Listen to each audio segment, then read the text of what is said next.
Magandang hapon po sa inyong lahat mga kababayan. Ako po si G. Tonji. Buwan na ng Abril. Happy April Fools sa inyong lahat.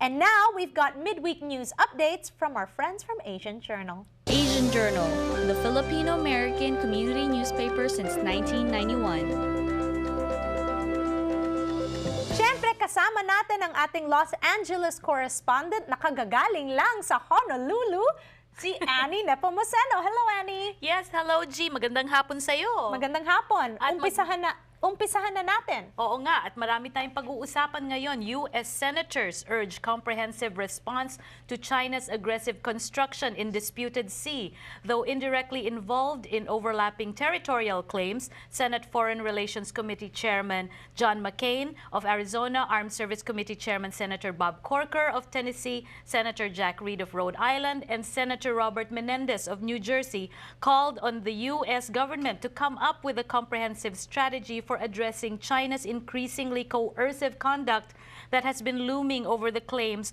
of other Southeast Asian countries, including the Philippines.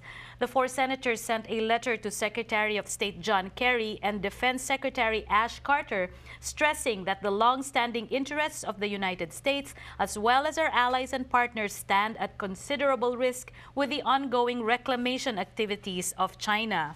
Okay, matagal na ng issue to. Oo nga. So sana ma-resolve na, no?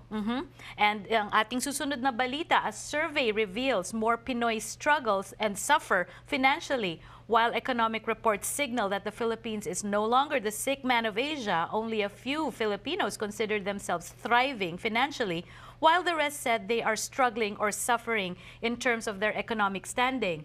Gallup Healthway's State of Global Wellbeing Index 2014 showed that financial security of most Filipinos is notably below the Asian and global averages of 25%.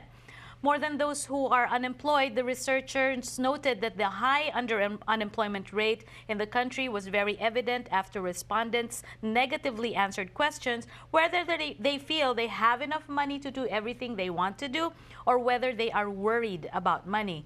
The research also suggested that the government should work on more inclusive growth of the economy, which it could achieve by improving the country's education system and increasing the focus on vocational and technical education and addressing the effects of rising inequality, poverty, and underemployment. Ani, pinag-uusapan ba natin ang mga Pilipino na nasa Pilipinas o mga Pilipino na nandito sa Amerika? Tingin ko yung mga nasa Pilipinas ang sinasabi nila. So parang nahihirapan ng ating country na mag-catch up, I guess, sa world economics na kahit na nag-i-improve ang ating economic situation. Okay.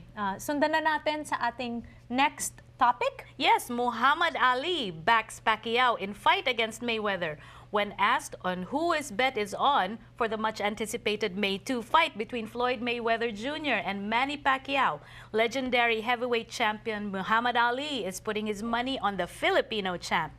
In an interview with TMZ, his daughter Rashida Ali said the 73-year-old former boxer is Team Pacquiao all the way.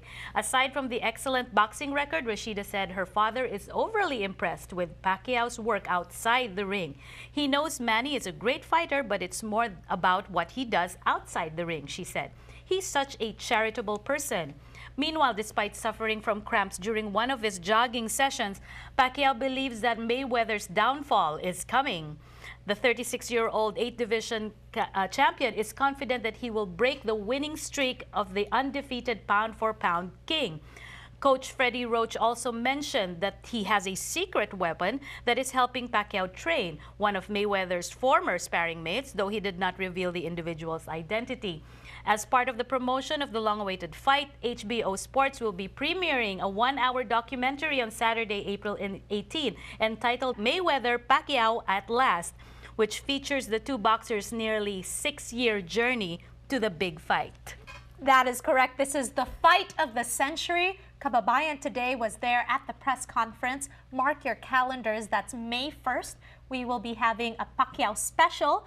And we were able to speak to Pacquiao himself and to Mayweather. So please mark your calendars for that. Also, I want to tell everybody that you can get tickets to the upcoming Renaissance Fair please just email us. We are giving 5 packets of 4 tickets para po sa mga pamilya yan. So please email us at kababayan@la18.tv. And now for the complete stories, you can visit the website of asianjournal.com. Maraming salamat, Annie, for being here once again. Thank you. All right, and we'll be right back here on Kababayan Today. Maraming salamat sa inyo.